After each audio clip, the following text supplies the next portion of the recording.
E aí, pessoal, estamos aqui para mais uma aula de processamento de materiais poliméricos. O tema da aula de hoje vai ser de extrusão, né? Então eu já vou começar. Coloquei um slide aqui como se fosse para a gente começar a pensar um pouquinho, relacionar com o processo que a gente já sabe, que é o que a gente já ouviu falar. Eu imagino que muita gente já tem ouvido falar dessa palavra, extrusão. E é muito comum essa palavra na parte de indústria alimentícia, porque alguns dos alimentos são feitos por extrusão, né? São embalados por extrusão. Por exemplo, é o caso de linguiça. No caso da linguiça, né, você tem a moagem do alimento junto com a própria o ensacamento dentro da tripa, né, quando é uma linguiça de tripa. E aí, o que é o processo de extrusão, né? Eu coloquei duas imagens aqui. Uma de alumínio, uma imagem de alumínio extrudado, que é um metal, e desse brinquedinho de criança aqui, que a gente tem uma massa, né, uma espécie de massa de modelar, uma areia, em que você tem uma espécie de seringa que você aperta uma pressão, você faz uma pressão, e esse produto sai. E é justamente isso basicamente que é o processo de extrusão, né? Essa pressão positiva passando através de um molde para determinar um determinado perfil.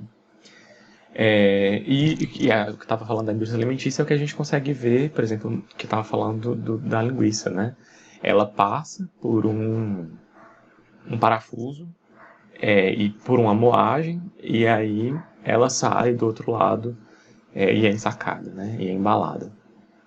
Tá bom? Então, essa é a relação. Só que a gente está falando aqui de materiais poliméricos. Então, quais são as diferenças do processo? O que o que a gente pode falar que é igual, o que é diferente? Quais são as especificidades desse processo, né?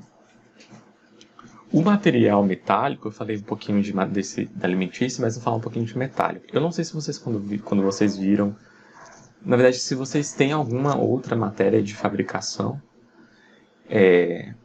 por exemplo, de metais, que aí vocês veem as principais formas de fabricação, as principais tipos de fabricação de materiais metálicos, né?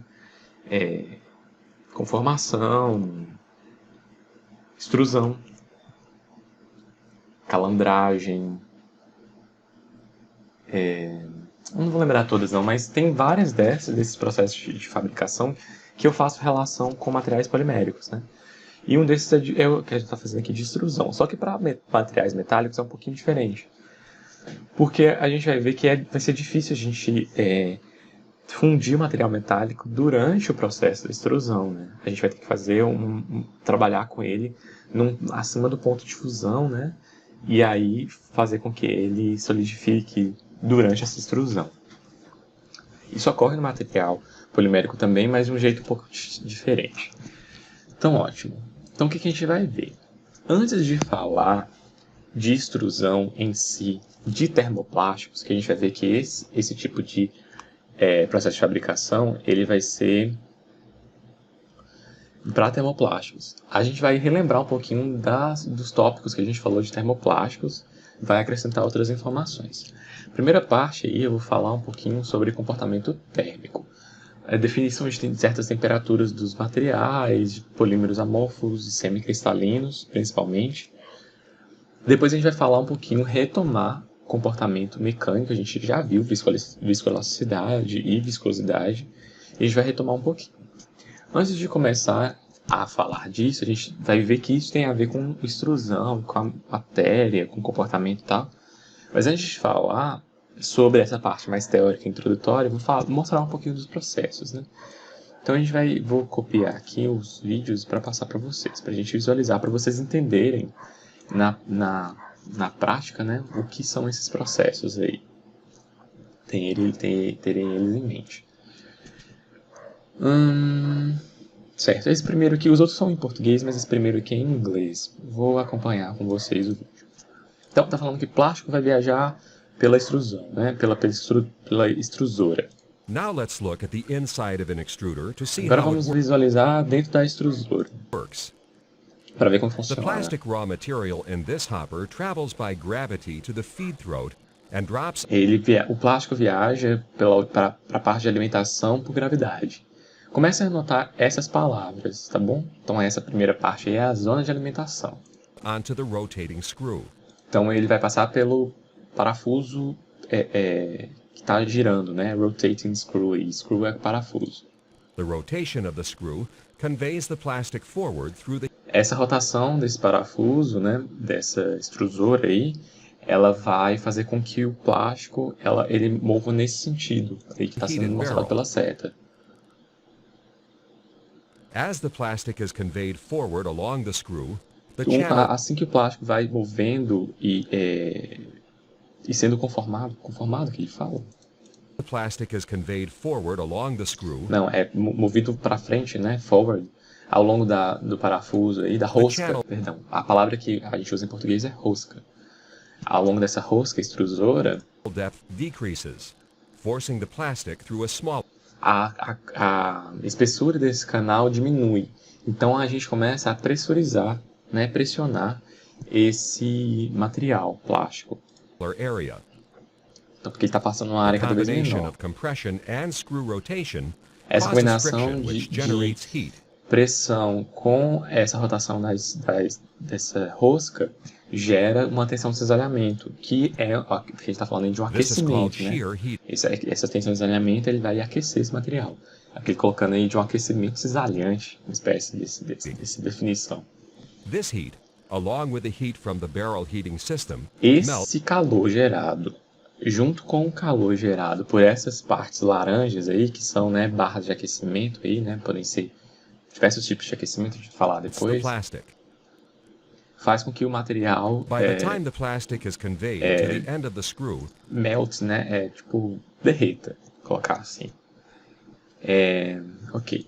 it should be well mixed and at a proper Quando temperature. ele chegar lá na frente, né, na última etapa, que na parte já da final da extrusão, na final da rosca, ele já vai estar misturado e fundido. And pressure needed by the E die. pressurizado. The plastic is called a melt at this stage. Isso, é fundido. Melt é fundido. O plástico é chamado de fundido. Beyond the screw, there can be a screen pack. Aí na frente da The rosca screen tem pack is uma a set of parte, né, wire uma mesh tela. filters that the plastic must flow through. Então essa tela aí vai filtrar algumas espécies de impurezas ou material que não chegou no ponto de fusão, né? The screens are typically from 20 to 100 mesh, which indicates the wires per inch. São definições The técnicas. screen Aí. pack is supported by a Falam as breaker dimensões. plate, which is a sturdy metal plate with many holes for the plastic to pass through. E aí vai passar por essa placa aí que é tipo uma espécie que quebra. Porque o que acontece aqui é que a gente vai ordenar as moléculas, né? Mesmo que seja derretido, a gente pode ter alguma forma de ordenação. Então esse breaker aí vai quebrar alguma parte que não fundiu completamente ou essas moléculas que podem ter algum tipo de interação ainda. The screen pack filters contaminants from the melt. E aí filtra esses The contaminantes. screen pack must Aí tá be set in mostrando como place que é, with a né? coarsest screen next to the breaker plate, E aí depois so each o screen can breaker support a aqui finer one. filtra. Otherwise, the pressure difference may break the fine wires, contaminating Aí the tá falando, a product. gente já viu esse vídeo, né? Aí tá falando que o filtro pequeno tem que ser depois desse outro aí por conta de pressão, né? De detalhes de pressão de processo. Então era para mostrar esse videozinho aqui, para relembrar, a gente já viu esse vídeo, né?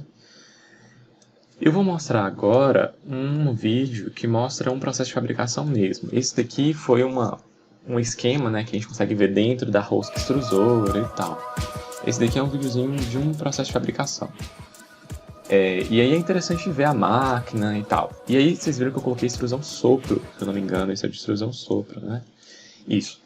É assim, o processo de extrusão ele vai ser seguido por pode ser seguido por outros tipos de processo. Por exemplo, o processo de sopro, né? E aí, a gente vai ver nessa aula só o processo de extrusão, tá bom? Esses outros processos posteriores, a gente não vai entrar nesse detalhe, ok? Mas aqui mostra o processo de sopro também, então é interessante. Aqui vai mostrar os pellets, que é a matéria-prima, né, que ele chama aqui de grânulos plásticos, no jargão da indústria eles chamam de pellets. Aí esses pellets, que são essas partículas pequenininhas de polímero, né, que alimentam essa máquina. Vocês veem que a marca é até Braskem, não sei se vocês já ouviram falar dessa empresa, né, é uma empresa bem grande, a maior do Brasil, de fornecimento de polímero, de fabricação de polímeros. Eles geralmente têm uma Braskem junto de alguma Petrobras da vida, né? Alguma indústria, uma refinaria. Porque aí da refinaria vem muita matéria-prima para a fabricação de polímero. E aí essa proximidade ajuda, né? Então a gente vê esses grânulos, né, os pellets, sendo fornecido, está sendo alimentada a máquina, lembra que é alimentação por gravidade, né?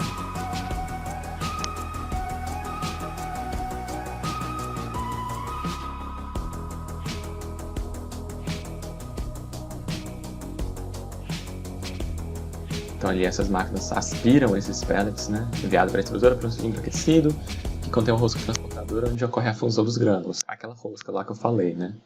Aquele parafuso que eu chamei de screw lá daquele outro vídeo. Então, essa matriz que ele está falando já é a parte final da extrusora. Essa fusão desse polímero ele ocorre durante o processo, durante lá o movimento na rosca, tá bom? Então, é levado para essa matriz aí que vai dar a forma já final desse material depois de extrudado. Aí ele é soprado, né? E aí forma esse balão. Então, o material fundido ele sai de um formato, depois ele passa na matriz com esse formato aí de cilindro, aí ele é soprado, forma esse filme e aí vai formar embalagens plásticas, né? E aí, tá vendo? Soprado, né? Aí chega na espessura desejada, depois isso é enrolado. Ok? A gente já viu processos semelhantes também, né? Aí pronto, era isso que eu queria mostrar desse vídeo aqui. E o último vídeo é de um tubo. A gente também já viu extrusão de tubo, mas esse daqui é bem interessante. É um tubo tem uma espessura maior, maior não, é uma espessura maiorzinha. Então, a extrusão de perfis em tubo. Então tem a parte também de alimentação dos pellets, né? Ótimo. Aí mostrou a alimentação, tá vendo, dos pellets. E aí tem as configurações da máquina. Ali dentro tá a extrusora, né?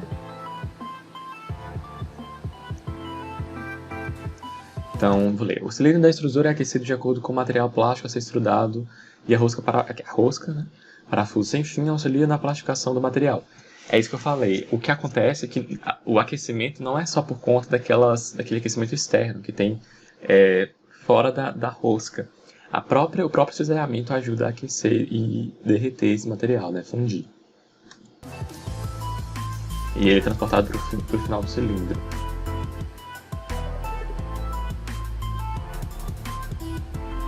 O material plástico passa por todo o conjunto e sai pela matriz plastificado com pré-forma de tubo. Então ele passou nessa rosca, passou para aquelas duas, lembra daquelas duas partes lá da matriz e ele já sai no formato. Em seguida entra na banheira a vácuo, onde acontecem as etapas de calibração e resfriamento. Então vai passar para o resfriamento aí com água. E aí o que acontece, a gente vai ver que pode acontecer um inchamento do extrudado. E aí por conta desse inchamento do extrudado, ocorrem alterações de dimensão.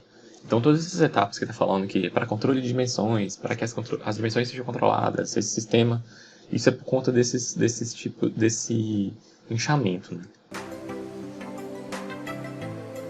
Então ele está sendo resfriado e com cuidado para controlar as dimensões. O tubo passa pelas banheiras intermediárias de refrigeração para baixar a temperatura do produto e manter as dimensões.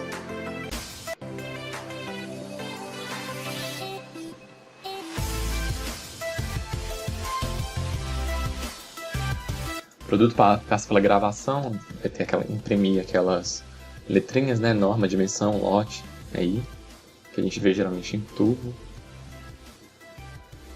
O puxador traciona e mantém a velocidade de produção do tubo sincronizada com a extrusadora, determinando a espessura do produto.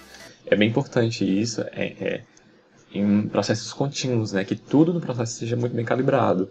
A velocidade com que isso é puxado tem que ser proporcional à velocidade com que o material sai lá da extrusora, né? Isso tem que ser muito bem calibrado. E aí o tubo está sendo enrolado. É um tubo com um diâmetro bem considerável. Ele. Assim que o comprimento da peça é atingido, ocorre o corte automático, a separação em barra bobina de acordo com o pedido do cliente. Ele não deu nenhuma informação desse tubo, né? Para que é utilizado. Tubos de conexões. Movimento plástico transforma extrusão, tubos e conexões. Não tem nenhum detalhe aqui no título. Tá certo. Então vamos voltar aqui, né? Ótimo. Então a gente já viu o que é o processo de extrusão. Então agora a gente vai falar um pouquinho da teoria por trás disso, né? Das temperaturas, do comportamento térmico e do comportamento mecânico. Para depois a gente avançar para fazer nosso projeto tipo um projeto de extrusora. Ok. Então, gente, a gente precisa falar um pouquinho do comportamento térmico. Por que a gente precisa falar de comportamento térmico? Porque aqui agora, no nosso processo de extrusão, vai ser o primeiro que a gente vai falar de um escoamento aí propriamente dito, né? A gente viu até agora termoformagem, compressão. Apesar no processo de transferência a gente ter uma espécie de escoamento, esse é o que mais a gente vai... Esse de injeção, a gente tem que falar muito sobre escoamento, né? Então a gente tem que relembrar essas partes aí de escoamento. E antes de falar de comportamento mecânico, né? A gente relembrar o comportamento mecânico, a gente vai falar de comportamento térmico, porque esse comportamento mecânico está muito associado à temperatura. Então, certo, esse comportamento térmico ele está muito associado à mobilidade das moléculas no material. Então, essa mobilidade dessa cadeia, ela confere determinadas características, propriedades físicas desse material. Né? Por exemplo, quanto maior essa mobilidade, menor vai ser a minha viscosidade. Quanto maior essa mobilidade, menor vai ser a minha dureza. Né? Então, isso está associado com essas características físicas de dureza, fragilidade, tenacidade, viscosidade. As propriedades em si vão ser modificadas, tá bom? Então, é o que eu falei. A mobilidade é uma função da temperatura. E lembra que a temperatura é uma medida da agitação das moléculas. Então, a mobilidade está justamente associada à agitação das moléculas. Né? A gente vai falar também que essa temperatura influencia muito o volume de vazio dentro dessa estrutura, né? O volume vazio. E aí, esse volume, quanto mais volume vazio, a gente vai ter a teoria do volume vazio, se eu não me engano, né? Que chama. E aí, a gente vai ver que está associado com principalmente com a viscosidade, que é o que a gente está interessado aqui nesse escoamento, né? Então, a gente está percebendo uma relação físico-química, ou seja, dessas moléculas, dessas estruturas dessas moléculas, dessa mobilidade dessas moléculas, com o meu desempenho mecânico e termomecânico, né, que é influenciado pela temperatura, tá bom? Certo. A primeira temperatura de interesse que a gente vai ter para polímeros vai ser o que a gente chama de temperatura de transição vítrea. Gente, antes de continuar, eu falei com vocês que a gente vai estudar essas temperaturas, esses comportamentos muito para materiais termoplásticos, né? Por quê? Porque esses materiais termoplásticos que são o que vão ser capazes de escoar numa extrusora, né? E aí, por isso que a gente vai ver que nos termoplásticos a gente tem estruturas cristalinas e semicristalinas e amorfas, né? Quando a gente vai indo para as cristalinas, a gente vai tendo um comportamento mais relacionado ao termofixo, tá bom? Mas a gente pode ter também. Então a gente vai focar muito nesses semicristalinos, vocês vão ver, nos semicristalinos nos amorfos, né? Então tá. O que é essa temperatura de transição vítrea? Essa temperatura de transição vítrea é chamada de TG, né? Vocês vão ver nos livros, nos gráficos, tudo que vocês vão ver vai ter escrito TG, que vem da palavra glass, em inglês, que é vidro, né? Abaixo dessa temperatura, o comportamento desse meu polímero vai ser frágil, duro, rígido. É até interessante que muitos dos nossos polímeros, que a gente usa no dia a dia, vão ter uma temperatura de transição vítrea abaixo da temperatura de uso, porque a gente quer que ele não tenha essas propriedades, né? É como se fosse um polímero que vai se comportar como se fosse uma cerâmica, né? Tá bom? Principalmente nessas estruturas cristalinas e tal, né? Então, nessa transição vítrea, a gente vai ter essa mudança de propriedade. Tá bom? E aí está justamente associado com a mobilidade dessas cadeias poliméricas, que com o aumento da temperatura há um incremento. A gente viu também que o comportamento mecânico ele depende muito do tempo. Né? Por isso que a gente fala de propriedades viscoelásticas e dependência do tempo, do número de Deborah. A maior parte dos ensaios, das características das propriedades obtidas, elas são feitas em solicitações dinâmico-mecânicas. Né? São esforços mecânicos, mas em que o tempo tem um parâmetro muito importante, né? O que acontece é que para a gente ver a propriedade, a gente tem que dar tempo disponível para que o material tenha uma resposta adequada. Certo? Ok. E aí, essas moléculas, dependendo da frequência que você está, por exemplo,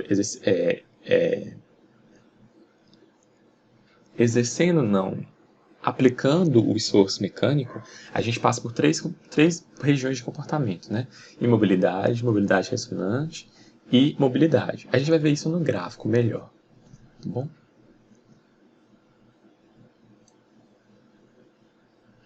E aí, justamente o comportamento, né? A imobilidade vai ser um comportamento frágil, duro e tal. Ok. A segunda temperatura de interesse para a gente, nesses gráficos aí, vai ser a temperatura de fusão, que é o que a gente chama, que em inglês a palavra é melt. A gente viu nos vídeos lá, né, essa palavra lá, melt. Então, é a faixa de fusão do polímero. Certo. Para essa faixa de fusão, para os polímeros, aqui é mais interessante para a gente estudar para os polímeros semicristalinos, porque a gente vai ter uma mudança de propriedade bastante acentuada. Para os polímeros amorfos, eles são bastante, têm uma propriedade de fluência muito altas, né? E eles são bastante dúcteis. Então, essa transição na faixa de fusão ela é muito pequena, tá bom? Diferente dos polímeros, por exemplo, semicristalinos, em que eu tenho, né, um comportamento bem semelhante aí de um material que está perdendo propriedade porque ele está passando do estado sólido para o líquido, né? É o que acontece com, por exemplo, sólidos cristalinos. Né? Durante a transformação, a temperatura é mantida fixa e as propriedades mudam muito. E há uma expansão muito grande. É o que acontece também nos polímeros semicristalinos. E aí a gente está falando aí dessa variação de volume específico, exatamente associada como nesses materiais cristalinos, nesses sólidos cristalinos. Há uma expansão muito grande, no geral. Né? E aí lembra que uma variação positiva aí do volume específico é uma variação da mobilidade dessas minhas cadeias poliméricas. Tá bom? É importante falar que o que acontece? Os meus polímeros, se vocês lembrarem lá na nossa primeira aula de polímero, os nossos polímeros, os polímeros amorfos, eles não têm grandes interações entre as moléculas. Não é isso? Já nos polímeros semicristalinos, a gente tem interações consideráveis entre moléculas, né? Tem ligações secundárias, ligações intermoleculares. E nos polímeros cristalinos a gente tem fortes ligações intermoleculares, né? Por exemplo, nos termofixos. E aí, o que acontece é que quando a gente aumenta essa temperatura, a gente fornece energia para o material. Não é isso? A gente fornece energia vibracional, a gente fornece energia para que aumente o volume, aumente essa energia de... A palavra que eu usei antes foi energia de A mobilidade. Não, foi em outro slide que eu usei. Agitação. A energia de agitação das moléculas. E aí, essas moléculas, elas têm mais energia. A energia vai ser superior do que a energia que mantém essas cadeias poliméricas, essa energia de interação entre essas cadeias poliméricas, né? Entre essas moléculas. Então, eu vou ter um incremento muito grande dessa mobilidade, porque eu vou meio que romper não é que eu vou romper, eu vou ter mais energia de agitação do que essa interação entre as moléculas. Então as moléculas elas vão estar muito mais livres para mexer. E é justamente onde tem essa... Aqui no gráfico a gente consegue ver essa faixa de fusão aí, né? Onde há essa variação de propriedade. Tá bom? Esse incremento de volume específico. Nesses gráficos aqui, a gente consegue ver isso para outros tipos de materiais, aqui da direita. Por exemplo, ó, aqui eu tenho um sólido metálico puro, a gente sabe que um sólido metálico puro tem uma estrutura cristalina. Então, a gente, quando chega na temperatura de fusão, a gente tem um grande incremento de volume específico na temperatura. Isso aqui é um sólido puro. Se a gente tem uma liga, a gente tem essa faixa de mudança aí é uma faixa de temperatura de fusão, não é uma temperatura só, né? É uma faixa. E aqui a gente tem para o vidro, que é um material amorfo, né? Essa daqui de cima, glass aqui. Então a gente tem essa variação de volume específico. E aqui a gente consegue ver a transição vítrea para o vidro, né? É justamente onde a gente tem essa mudança de inclinação. Tá bom? Então nessa mudança de inclinação, a gente tem a mudança do comportamento termomecânico. Certo? Então aqui tem isso que está escrito, a mesma coisa que eu mostrei nos gráficos. Nesse slide aqui, dá alguns exemplos de polímeros amorfos e polímeros cristalinos, para a gente ter alguma ideia. Por exemplo, polímeros amorfos, né? A gente vai ter poliestireno, policarbonato, policloreto de vinilo, que é o PVC. Então são materiais que têm não tem uma organização muito grande dessas cadeias poliméricas, tá bom? Tanto no sólido quanto no líquido. É isso que é a diferença entre um sólido amorfo e um sólido cristalino, né? Já para os polímeros cristalinos, a gente vai ter uma orientação no sólido, né? Uma interação entre essas cadeias poliméricas. E aí alguns exemplos de polímeros cristalinos, né? Nylon, polietileno, polipropileno. Para o polietileno, a gente tem até as divisões para os polietilenos, né? A gente tem polietileno de alta cadeia, polietileno de alta densidade, polietileno de baixa densidade, é isso que é o nome, né? Polietileno de baixa densidade e de alta densidade. Isso tem a ver justamente com essas interações entre essas moléculas que afetam a massa específica, a densidade desse material. Então, para os polímeros cristalinos, a gente vai ter organização na fase cristalina e uma orientação aleatória na fase líquida, né, que é justamente o que mostra nesse gráfico aqui. Ok. Aí aqui tem as propriedades, né, as propriedades dos polímeros amorfos. Transparentes, baixa resistência química, baixa contração, porque não têm muita estabilidade, né? Em questão